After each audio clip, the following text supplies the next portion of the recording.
for the player, the only MLS-based player to ever do so. But obviously, it's for his exploits with Argentina in the World Cup, eh?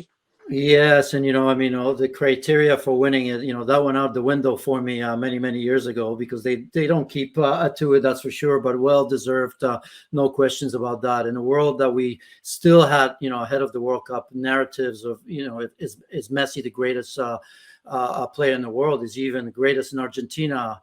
For the fact that he hasn't won the World Cup, and Diego Armando Maradona did, and Pele, and some of the other players. Of course, the Cristiano Ronaldo conversation. I think what he did in Qatar is exceptional.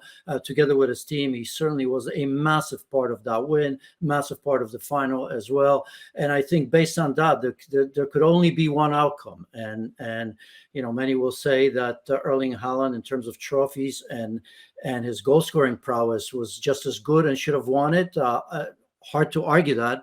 I suspect that even if Haaland won the World Cup, that wouldn't have changed anything, because we'd be talking about Messi winning a treble and still delivering a number of goals and great amount of assists as well. So I have zero problem with that.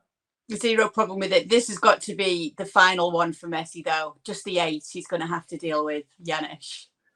It almost felt, on top of everything that I've said, he did deserve it. It was this big red ball on his career, wasn't it?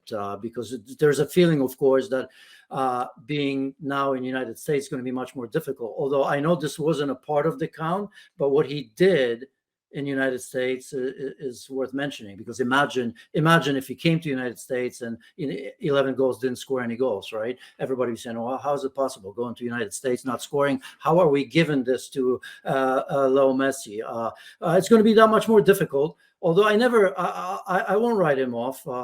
There's a Copa America next season. Who knows? On the FC show, Jules Laurent argued that Haaland actually had the better 2023 in its entirety. Yeah, I mean, perhaps, and I'll argue that, Kylian Mbappe is the best player in the world. And if I had a choice at this moment to take Haaland or Kylian Mbappe or Jude Bellingham, I wouldn't even think for a second which player I would take. And that would have been Kylian Mbappe. Again, this is, I don't want to call it a popularity contest.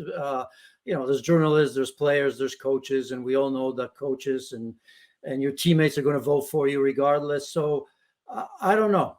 I don't know if he did. Obviously, what Leo Messi did at PSG wasn't as great as he's done in the past at Barcelona, but still good enough. Still score a number of goals. I mean, if I look at what do you have? 25 assists in what was a bad season, I suppose, to Haaland's 10.